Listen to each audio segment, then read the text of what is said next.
आपको क्या लगता है जो एसआईआर हो रही है, सरकार करवा रही है इलेक्शन कमीशन, उसको लेकर क्या कहोगे आप? नहीं, देखिए बहुत अच्छी चीज़ है, क्योंकि जो डुप्लीकेट वोटर्स है, बोगस वोटर है, जो इलीगल लोग हैं, हटना तो चाहिए भाई। एक आदमी को एक ही वोट मिलना चाहिए, चाहे कहीं मिले। और दूसरी बात है कि बाहर के लोगों को, चाहे हिंदू हो, मुस्लिम हो, कहीं का हो, पाकिस्तान का हो, बांग्लादेश का हो, वो इंडिया में क्यों वोट करेंगे भाई? यहाँ के लोग यहाँ के वोट करेंगे, सीधी बात है। चाहे हिंदू हो, मुस्लिम हो, यहाँ के लोग यहाँ वोट करेंगे। और जिनके एक आदमी को एक ही वोट मिलेगा। अब चाहे आप जहाँ ले लो, बिहार में ले लो, महाराष्ट्र में ले लो, तो हटना तो चाहिए ये। लेकिन वो तो डर रहे हैं अपोजिशन वाले कि ये क्यों हो रहा है।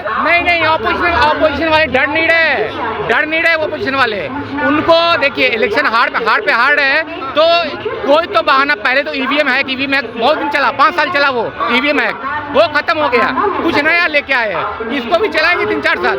एसआईआर जब तक इलेक्शन चलेगा इसको चलाएंगे, ये भी खत्म हो जाएगा फिर, क्योंकि एक ईवीएम हैक वाला आखिर एट द एंड उसका हवा निकल गया कि ईवीएम हैक नहीं हो सकता है। लेकिन वो भी कह रहे हैं, पॉडकास्ट देख रहे थे हम, उसमें कांग्रेस के कार्यकर्ता थे, उन्होंने कहा कि राहुल गांधी जी बड़े जिद्दी हैं। अगर राहुल गांधी जी ने ठान ली ना कि इलेक्शन कमीशन के पीछे पड़ना है, वोट चोरी के पीछे पड़ना है और एसआईआर के पीछे पड़ना है, तो मरते दम तक नहीं छोड़ेंगे। तो ये राहुल गांधी तो नाश की जड़ है भाई। अगर नेता कांग्रेस में राहुल से अच्छा बन जाए, क्या केवल राहुल ही बचा है? आप क्या परिवारवाद चलाना चाहते हैं? राहुल अखिलेश के साथ गया, अखिलेश की साइकिल पंचर हो गई, तेजस्वी के याद गया, वो उसको तबेले में भेज दिया। राहुल बस केवल अपनी बचाता है, सबकी बजाता है। ये समय राहुल केवल अपनी बचाता है, बाकी सबकी बजाता है, ठीक है ना? तो जब तक राहुल गांधी है, कांग्रेस की नैया ऐसे ही डूबती रहेगी।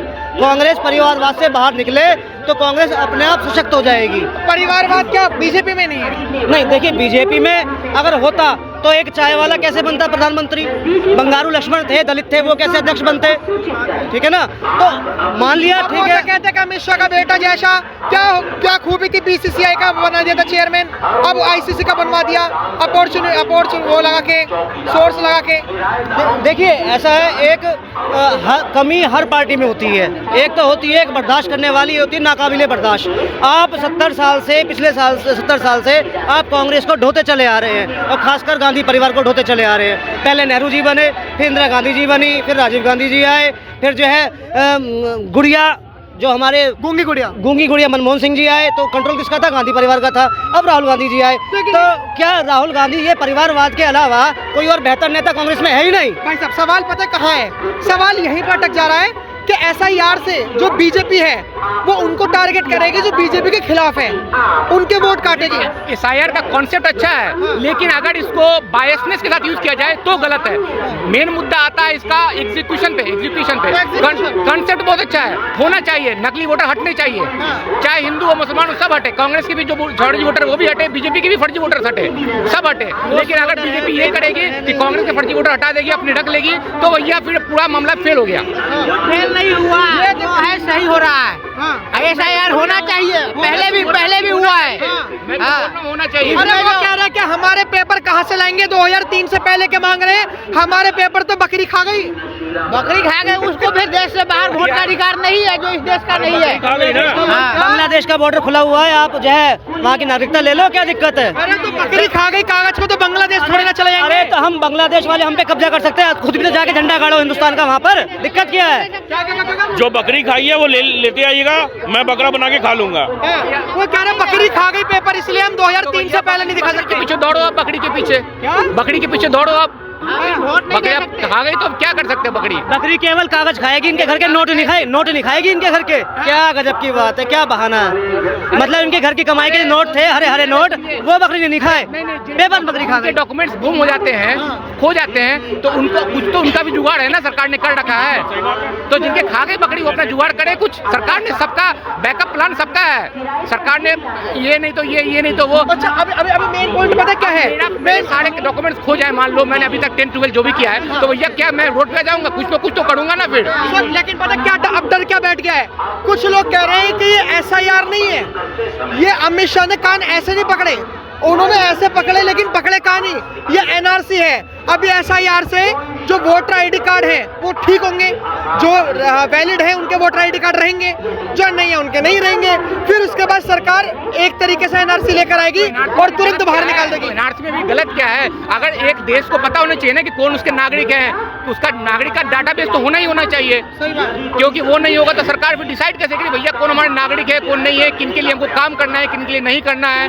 और जो बाहर के हैं वो देश के नेशनल सिक्योरिटी के लिए खतरा है, मतलब एट द एंड तो खतरा ही है ना। 2 करोड़ 4 करोड़ आपके बाहर के लोग रह रहे हैं, वो कब को क्या कर दे पता नहीं, क्या हो जाए, तो बाहर के कोई फोर्सेस उनको इन्फ्लुएंस कर दे, क्या हो जाए, तो वो तो जरूरी है। NRC भी जरूरी है, लेकिन चलो ठीक है अभी SIR हो रहा है तो वो ठीक है। आपको लगता है कि ये जो अमित शाह का जो प्लान है, मतलब उनकी बातों से झलक रहा है कि यूनिफॉर्म सिविल कोड बिल लागू करने में इससे आसानी होगी, जैसे जातिगत जनगणना कराई जा रही है, हर चीज से आसानी होगी अगर एक बार SIR हो गई तो प्रॉपर तरीके से। आपको क्या लग रहा है कि NRC लागू होगी इस तरीके से? होनी भी चाहिए, क्यों नहीं होनी चाहिए। हम घुसपैठियों को अपना हक क्यों दें, घुसपैठियों को अपना हक क्यों दें। आपने बंटवारे में बांग्लादेश ले लिया, आपने बंटवारे में पाकिस्तान ले लिया, और आपको घूम फिर के अगर हिंदुस्तान आना ही है तो बॉर्डर कैंसिल कर दीजिए। आप जो है हमसे दुश्मनी निभाना बंद कर दीजिए, हमें अपना मित्र बनाइए। नेपाल से हमारी संधि है, कोई भी नेपाली बंधु हमारे यहाँ एज अ भाई एज अ ब्रदर आता है, बिल्कुल ऐसे है जैसे दूध में शक्कर। तो आप भी दूध में शक्कर की तरह रहना सीखिए ना, आप दूध में नींबू क्यों बनते हैं? सही बात, पॉइंट है। आपको लगता है SIR जो हो रही है वो सही हो रही है सरकार को? सर देखिए SIR तो सही हो रही है, लेकिन मेरे हिसाब से SIR और UCC का जो आप मुद्दा बना रहे हैं वो दोनों डिफरेंट है। डिफरेंट है, हम भी कह रहे हैं, हम ये नहीं कह रहे कि होगा, लेकिन कुछ लोग अंदाजा लगा रहे हैं कि ऐसा हो सकता है कि NRC हो एक तरीके की, जो वैलिड है वोटर ID कार्ड वो रहे और जो नहीं है वो नहीं रहे। अब आप देखिए, आप हमारे पड़ोस में एक छोटा सा कंट्री है नेपाल, वहाँ भी उनके अपने सिटीजनशिप को लेकर के इतना सारा रिस्ट्रिक्शंस है, लेकिन हमारे यहाँ वैसा कुछ भी नहीं है। तो उसी को टाइटनिंग करने के लिए SIR को लागू किया जा रहा है। हाँ, SIR से एक बेनिफिट हो सकता है, जो ये बांग्लादेश से आए हुए या अदर कंट्री से, और ये जो हुड़दंग मचाए हुए रहते कोई भी चीज़ मुद्दा को लेकर के आए दिन जो हंगामा खड़ा करते हैं, वो नहीं होगा कि भाई आप जहाँ से आए हैं आप अपने प्लेस पे जाओ, यहाँ पे आकर के आप कब्जा मत करो। उसका ये बेनिफिट है, और UCC और SIR का कोई लेना देना नहीं है साहब, मेरे हिसाब से ये मेरा पॉइंट। लेकिन कुछ लोग कह रहे हैं कि SIR जो हो रही है वो बहुत गलत हो रही है, मोदी सरकार पता नहीं पीछे ही पड़ गई। सर आप किस हिसाब से आप इसको बोलोगे गलत? आप इसके बैक का लॉजिक तो देखो ना। आपका आज के टाइम में ज़्यादातर क्या होता है ना, ब्रेन वॉश कर दिया जाता है कि लोग अपने अपने एक लीडर को फॉलो करते हैं, जो लीडर बोल दिया वही सही है। ऐसा तो नहीं है, आप उसके पीछे का लॉजिक देखो। जब CAA आने वाला था, जब वो बिल आया था, वो बिल के बारे में इतना मिसकॉन्सेप्शन फैला हुआ था, चाहे वक्फ का अमेंडमेंट को लेकर के, हर चीज़ के बारे में मिसकॉन्सेप्शन है। तो गवर्नमेंट का भी ये रोल होना चाहिए कि आप एक पब्लिक इस पे आओ, आ करके क्लैरिफिकेशन दो। नोटिफिकेशन तो आप देते हो, लेकिन आप न्यूज़ पे आकर के लोगों के, आम जनता के बीच में ये बात रखो कि आम जनता इस चीज़ को क्लियर कर पाए कि हाँ ये जो हो रहा है वो किस लिए हो रहा है। आज के टाइम में जनता कुछ भी नहीं समझ पाती है, ऑपोजिशन इस चीज़ का मुद्दा बना करके तो उठा देती है, बट गवर्नमेंट अपने से आकर के ये चीज़ क्लियर नहीं करती है। वो चीज़ होना बहुत ज़रूरी है। आपको लगता है कि इन्होंने जो कहा है वो सही कहा है कि गवर्नमेंट को क्लियर करना चाहिए, ट्रांसपेरेंसी होनी चाहिए? देखिए गवर्नमेंट 2025 1 सितंबर के एक लाई थी, immigration and foreigners act. Immigration and foreigners act ये कहता है अगर कोई घुसपैठी, अगर कोई भी बांग्लादेशी हो, चाहे रोहिंग्या हो, चाहे कोई भी घुसपैठिया हो, अगर यहाँ पर बस गया बस तरीके से, वो अपना आधार कार्ड कुछ भी बनवा लिया है, तो उसको 7 साल से 10 साल की सजा होगी, और उससे 5 लाख से 3 लाख से लेकर 10 लाख का भुगतान करना पड़ेगा, और उसके बाद सजा होगी। तो इसके वजह से SIR को वजह से नहीं भागे। SIR का मुख्य कारण है कि वोटर ID का शुद्धिकरण। SIR की वजह से नहीं भाग रहे हैं, जिसको लोग का भरम है कि SIR की वजह से बांग्लादेश से घुसपैठिए भाग रहे हैं, ये भरम निकाल दें, क्योंकि इमिग्रेशन एंड फॉरेनर्स एक्ट लाया है सितंबर 2025 को सरकार। 1 सितंबर 2025 को इमिग्रेशन एंड फॉरेनर्स एक्ट सरकार लाई है, उसके वजह से भाग रहे हैं, क्योंकि पता है कि जब नहीं भागेंगे तब पिछवाड़े पर बजेगा, इस वजह से भाग रहे हैं। ये नहीं SIR, देखिए जरूरी नहीं कि SIR हो जाने से मतलब ममता बनर्जी हार जाएगी। ये जितने लोग भरम फैला रहे हैं बहुत गड़बड़ फैला रहे हैं, क्योंकि SIR का मतलब है वोटर ID का शुद्धिकरण। भाई वोटर ID का शुद्धिकरण हो जाएगा, जिसमें बहुमत मिलेगा वो जीतेगा। आप डबल वोट लेकर जीतेगा, उसका क्या बात है? आप बुरके में वोट लोगे आप दो दो पाँच का आधार कार्ड बनवा लियो। मतलब सबसे खतरनाक बात है तो बीजेपी का मानेंगे, क्योंकि बीजेपी एक ऐसा नियम है ना जिससे आधार कार्ड जो अवैध नागरिक आधार कार्ड बनवा रहा है जिसका माता पिता यहाँ का है ही नहीं, और रावलपिंडी के हैं, ढाका के हैं, चिटगांव के हैं, तो क्या है ऐसे कैसे बनवा लेंगे? इसको एक नियम लगाना चाहिए जिससे मतलब हाईलाइट हो जाए कि मतलब लोग बनवा रहे हैं। लेकिन इतने बीएलओ मतलब जितने भी लोग हैं 10-10, 20-20 हज़ार रुपये लेके घूस लेके बनवा दे रहे हैं। कितना खतरनाक बात है, इस पर संज्ञान क्यों नहीं ले रही सरकार?